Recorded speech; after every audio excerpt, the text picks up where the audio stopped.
Olá, turma, tudo bem? Bora lá para nossa leitura. Mais um dia, né? Com o Senhor e com a palavra.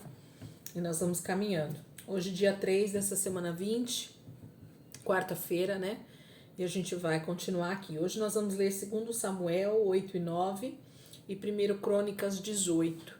Nesse momento da história, a gente vai perceber que realmente são as histórias sendo repetidas, não por simples coincidência, mas porque o livro de 2 Samuel, ele vai narrar, né, os acontecimentos ali do período de Davi, né, e do que está acontecendo em Israel, e o livro de Crônicas, ele vai contar as histórias, alguém depois escrevendo as histórias sobre os reis de Israel, principalmente. Então, a gente tem livros sendo escritos em momentos diferentes, provavelmente, porém contando os mesmos acontecimentos, as mesmas narrativas.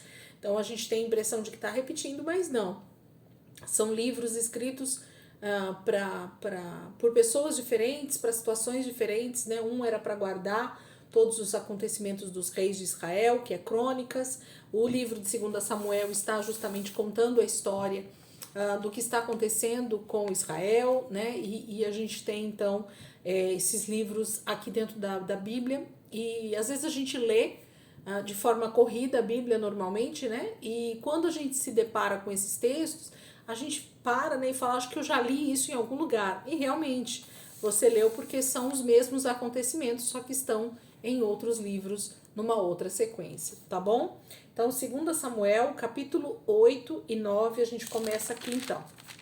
Diz assim: Depois disso, Davi derrotou os filisteus, subjugou-os e tirou do controle deles Meteg Amá. Davi derrotou também os moabitas, ele os fez deitar-se no chão e mandou que os medissem com uma corda. Os moabitas que ficavam dentro das duas primeiras medidas da corda eram mortos, mas os que ficavam dentro da terceira eram poupados. Assim os moabitas ficaram sujeitos a Davi, pagando-lhe impostos. Além disso, Davi derrotou Hadadezer, filho de Reobe, rei de Zobá, quando Hadadezer tentava recuperar o controle na região do rio Eufrates. Davi se apossou de 1.000 dos seus carros de guerra, 7.000 cavaleiros e 20.000 soldados de infantaria. Ainda levou 100 cavalos de carros de guerra e aleijou todos os outros. Quando os arameus de Damasco vieram ajudar Hadadezer, rei de Zobá, Davi matou 22.000 deles. Em seguida, estabeleceu guarnições militares no reino dos arameus de Damasco, sujeitando-os a lhe pagarem impostos. E o Senhor dava vitórias a Davi em todos os lugares aonde ia. Davi também levou para Jerusalém os escudos de ouro usados pelos oficiais de Hadadezer, de Tebá e Berotai, cidades que pertenciam a Hadadezer. O rei Davi levou grande quantidade de bronze. Quando Tou, rei de Amate, soube que Davi tinha derrotado todo o exército de Hadadezer, enviou seu filho Jorão ao rei Davi para saudá-lo e parabenizá-lo por sua vitória na batalha contra Hadadezer, que tinha estado em guerra contra Tou. E com Jorão mandou todo tipo de utensílios de prata, de ouro e de bronze. O rei Davi consagrou esses utensílios ao Senhor, como fizera com a prata e com o ouro tomado de todas as nações que havia subjugado: Edom e Moabe, os amonitas e os filisteus e Amaleque. Também consagrou os bens tomados de Hadadezer, filho de Reobe, rei de Zobá. Davi ficou ainda mais famoso ao retornar da batalha em que matou 18.000 edomitas no Vale do Sal. Ele estabeleceu guarnições militares por todo o território de Edom, sujeitando todos os edomitas. O Senhor dava vitórias a Davi em todos os lugares aonde ia. Davi reinou sobre todo Israel, administrando o direito e a justiça a todo o seu povo. Joabe, filho de Zeruia, era comandante do exército. Josafá, filho de Ailude, era o arquivista real. Zadok, filho de Aitube, e Aimeleque, filho de Abiatar, eram sacerdotes. Seraías era secretário. Benaia, filho de Joiada, comandava os queretitas e os peletitas. E os filhos de Davi eram sacerdotes. Capítulo 8, então, fala dessas batalhas, né, dessas vitórias militares que Davi tem contra alguns territórios aqui, né? E fala principalmente do rei Hadadezer, que era dessa cidade de... Deixa eu ver aqui o nome da cidade. Acabei de ler. Zobá. Então ele fala sobre esse rei que foi subjugado por Davi totalmente, né? Fora outros milhares que foram mortos justamente nessas batalhas, e Davi ia colocando guarnições. O que eram isso? Eram pelotões, né? Para guardar as cidades, para tornar aquelas cidades sujeitas ao rei Davi, né? Então eles eram obrigados a pagar impostos, e Davi foi crescendo o seu território, vencendo os inimigos de Israel e tomando então essas terras e fazendo deles escravos. Capítulo 9. Certa ocasião, Davi perguntou: resta ainda alguém da família de Saul a quem eu possa mostrar lealdade por causa da minha amizade com Jonatas? Então chamaram Ziba, um dos servos de Saul, para apresentar-se a Davi. E o rei lhe perguntou: você é Ziba? Sou teu servo, respondeu ele. Perguntou-lhe Davi: resta ainda alguém da família de Saul a quem eu possa mostrar a lealdade de Deus?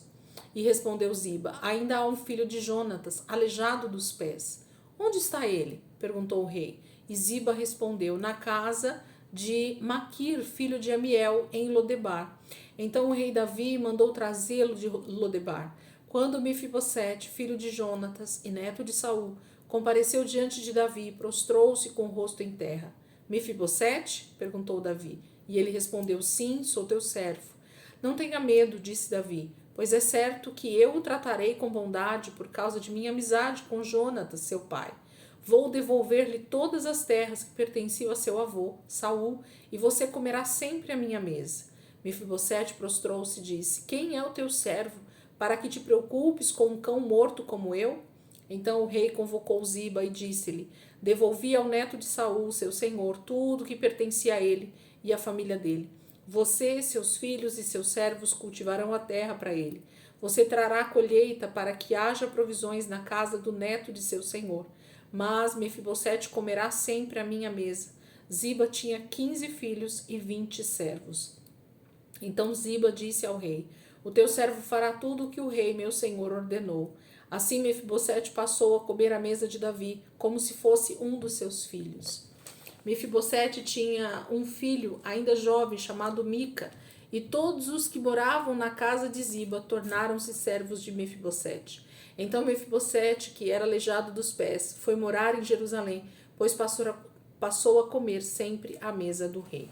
Capítulo 9 fala de um episódio em que Davi reconhece um da família de Saul, né, que era um filho de Jonatas, que no trajeto da época em que Saul morre, essa ama, essa cuidadora, essa babá desse menino corre com ele, cai, e Mefibosete fica aleijado dos pés. E ele vai morar numa terra distante ali, com medo justamente de ser morto, por ser ainda um herdeiro de Saul. E nesse momento Davi faz o que ele prometeu a Jonatas, que ele cuidaria se sobrasse alguém da sua família, né, que ele seria leal. Ele jurou isso inclusive até para Saul também numa outra passagem, né? Então o Senhor lembra Davi sobre a promessa que ele mesmo faz a Saul e a Jonatas, e ele então restitui todas as terras de Saul para Mefibosete. E quem fica como tutor de tudo isso é Ziba, né, esse servo que era um servo de Saul e que agora cuida dos bens de Mefibosete até que ele morra, e ele tem filhos. Aqui no caso ele tem um filho chamado Mica, então provavelmente isso iria passar de pai para filho, e Ziba continuaria sendo servo enquanto ele vivesse, ou em algum momento isso seria então trocado, né, se Ziba viesse a morrer. Amém? Vamos lá para 1 Crônicas, capítulo 18, deve contar para nós essa história inclusive. 1 Crônicas, capítulo 18. Deixa eu achar aqui. 1 Crônicas 18. Vamos lá? Diz assim: depois disso, Davi derrotou os filisteus e os subjugou e tirou do controle deles a cidade de Gate e seus povoados. Davi derrotou também os moabitas que ficaram sujeitos a ele, pagando-lhe impostos. Além disso, Davi derrotou Hadadezer, rei de Zobá, nas proximidades de Amate, quando Hadadezer tentava obter o controle na região do rio Eufrates. Davi se apossou de 1000 dos seus carros de guerra, 7.000 cavaleiros e 20.000 soldados de infantaria. Ainda levou 100 cavalos de carros de guerra e aleijou todos os outros. Quando os arameus de Damasco vieram ajudar Hadadezer, rei de Zobá, Davi matou 22.000 deles. Em seguida, estabeleceu guarnições militares no reino dos arameus de Damasco, sujeitando-os a lhe pagarem impostos. E o Senhor dava vitórias a Davi em todos os lugares aonde ia. Davi também trouxe para Jerusalém os escudos de ouro usados pelos oficiais de Hadadezer, de Tebá e Cum, cidades que pertenciam a Hadadezer. O rei Davi trouxe grande quantidade de bronze que Salomão usou para fazer o tanque de bronze, as colunas e vários utensílios. Quando Tou, rei de Amate, soube que Davi tinha derrotado todo o exército de Hadadezer, rei de Zobá, enviou seu filho Adorão ao rei Davi para saudá-lo e parabenizá-lo por sua vitória na batalha contra Hadadezer, que tinha estado em guerra contra Tou. Com Adorão, mandou todo tipo de utensílios de ouro, de prata e de bronze. O rei Davi consagrou esses utensílios ao Senhor, como fizera com a prata e o ouro tomados de todas estas nações, Edom e Moabe, os amonitas e os filisteus e Amaleque. Absai, filho de Zeruia, derrotou 18.000 edomitas no Vale do Sal. Depois colocou guarnições militares em Edom, sujeitando todos os edomitas a Davi. O Senhor dava vitórias a Davi em todos os lugares aonde ia. Davi reinou sobre todo Israel, administrando o direito e a justiça a todo o seu povo. Joabe, filho de Zeruia, era comandante do exército. Josafá, filho de Ailude, era o arquivista real. Zadok, filho de Aitube, e Aimeleque, filho de Abiatar, eram sacerdotes. Salsa era secretário. Benaia, filho de Joiada, comandava os queretitas e os peletitas. E os filhos do rei Davi eram seus principais oficiais. Então a gente tem aqui, né, a repetição lá de 2 Samuel capítulo 8, onde fala dessas vitórias militares de Davi, né? A gente tem essa história vista nesse momento nas crônicas, aqui onde é contado todo esse trajeto dos reis de Israel. Amém, queridos? Que o Senhor possa ministrar ao teu coração essa palavra.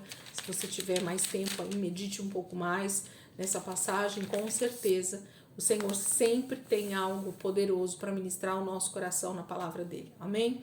Deus abençoe. Amanhã, se Deus quiser, a gente está aqui de volta para continuar a nossa leitura.